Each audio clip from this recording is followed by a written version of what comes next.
Hi guys, welcome and welcome back to my channel. And today's topic, we'll be talking about how living in your truth attracts the right people, and that the most dangerous thing that you could ever do to yourself is lie to yourself. Because it's one thing to lie to other people, but when you get to lying to yourself, it's one of the most dangerous things that you could do, because now you're like an uncontrollable entity.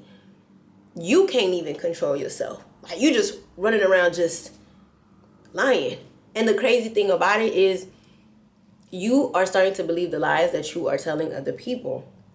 Living in your truth attracts the right people. I don't know if you guys ever noticed, there are people that you will meet in a lifetime that have been conditioned to always play a role, always play a persona, a mask, something, very much something.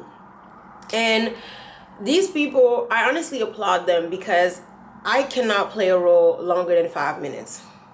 My personality has to come out. Like, it's very hard to maintain something that isn't authentic. So kudos to you. But unfortunately enough, those are the people where it's like you see them in the Lifetime movies and the Hallmark movies and all of that stuff. Those women that act like they're completely something else, and then they marry a man, and then you sit up here and having to hold up this facade of you being this perfect girl, la la da da da da da, whatever the case may be.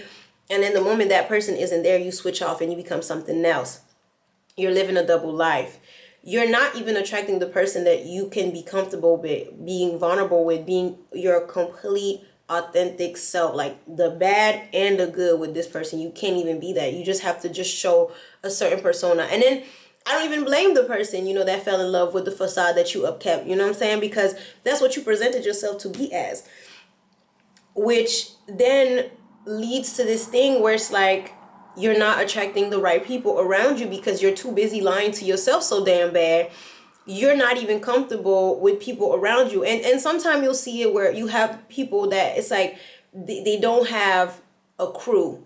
Like, you'll speak to them and you're like, oh, do you trust this person to say this such and such and such and such? And they'll be like, no, I don't really tell my business to a lot of people. Like, I don't really tell my business to people and da da da da. It's like, how do you then externalize your feeling? And it's only because you're not yourself to a point where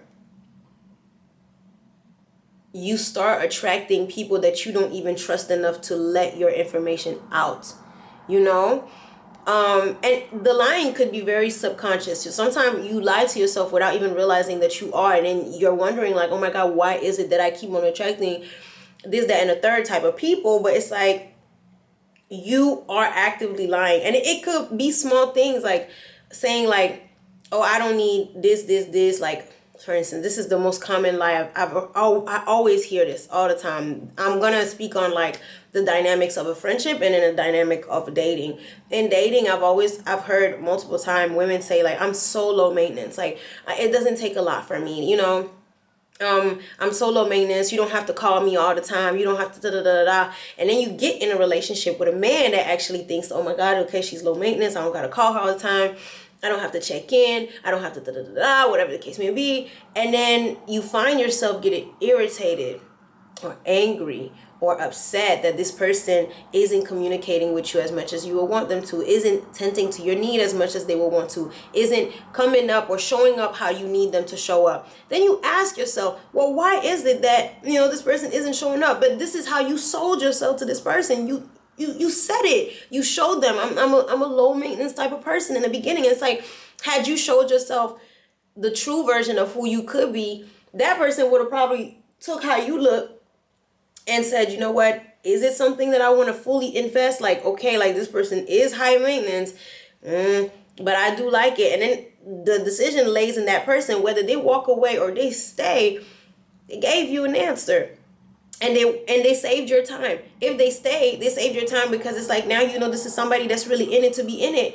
And if they leave, then you know that this person wasn't somebody that was supposed to be able to deal with everything that you are, and there's no shame in being a high maintenance person. I'm a high maintenance person. I don't think that there's any type of shame in being high maintenance. Everybody has their needs and wants and requirements. You just have to be able to be very open and honest with them. You know, same thing with friendships. A better example, I'm trying to think. Okay, we're just gonna stay with the example of the dating because I'm drawing a blank when it comes to the friendship one, but same aspect. You get to lying about friendships, or it's like, oh, I don't need somebody that's gonna do this and this and this and this and this, and then when this person actually doesn't do this and that, and then you sit up here and you get mad because they didn't show up the way that you needed them to show up. People are not mind readers. If you don't show up as yourself, or you're not living in who you actually are, people won't know how to actually, like, coordinate you. I just want to touch back on something that I said earlier, because I did say something sort of along the lines of people who say like they're very private. There is nothing wrong with being private. But I do believe as human beings, we are very social creatures. You have to externalize whatever you feel somewhere. Even if it's not through words, it could be through yelling, it could be through fighting, it could be through sports, it could be through singing, it could be through dancing. Whatever it is that you choose, there has to be a certain, like, you have to externalize whatever it is that you're feeling. So in a sense, it's like you will convince yourself, and you see it in women all the time. It's like they convince themselves, oh, I don't need anybody, I'm on my own, I'm on my dolly, and da da da da. It's like everybody needs somebody, especially women. I don't know if anybody has read the book Men Are From Mars, Women Are From Venus. I think it is crucial, actually, out of birth, that everybody should read that book, because it's not just like teaching you the dynamics of being with a man, or a woman being with a man, or a man being with a woman. It's not just teaching you those dynamics, it's also teaching you yourself as well, like how you orchestrate your own emotion, and how as a woman there are certain things that you will do that you won't realize that you're doing. It's like the book isn't a one all fit all type of book, but it's definitely a nice little one rule for all women, one rule for all men. And without realizing it, we usually bounce back to that one initial rule that was created in that book. I would definitely recommend that everybody go read that. But there's a specific part in the book where he mentions that the women that are from Venus, because he used an analogy of, people living on different planets, on Mars and Venus. And on Venus, the women that live on Venus are like social creatures. And every time there's something wrong, they gather around as a community, they talk about it, and they find a solution together. That's actually how women are wired. We are literally wired to be social. We are wired to talk about our problems. We are wired to always have help around us. So this whole thing of wanting to be solo dolo is not realistic at all.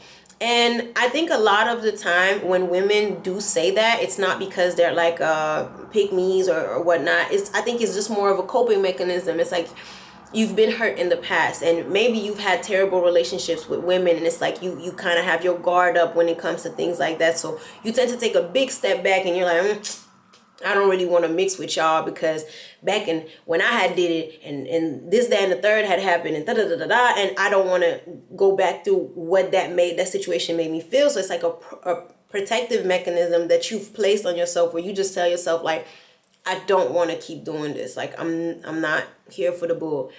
What is important to understand is that you need to also understand why it is that you allow the people that hurt you into your life. What drew you to them?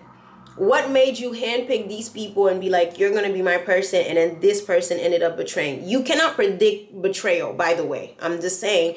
But what is it that drew you? And then try to map out, if you could tell where the red flags were, where this person kind of where you should have tilted, where you should have, you know what I'm saying?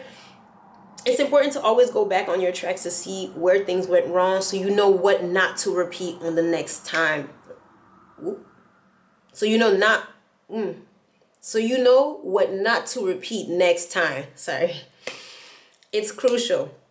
So living in your truth is very important, but going back to what I was saying, you never want to kind of like create this facade and then have people fall in love with this facade. What made me come up with this topic?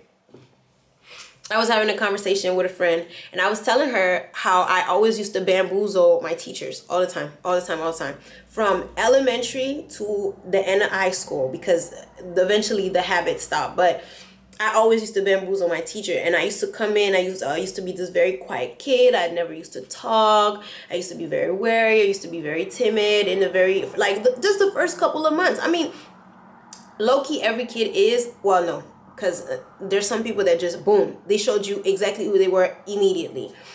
And I remember like the first semester would go by, and my report card would be like very quiet kid, an amazing student, blah blah blah blah.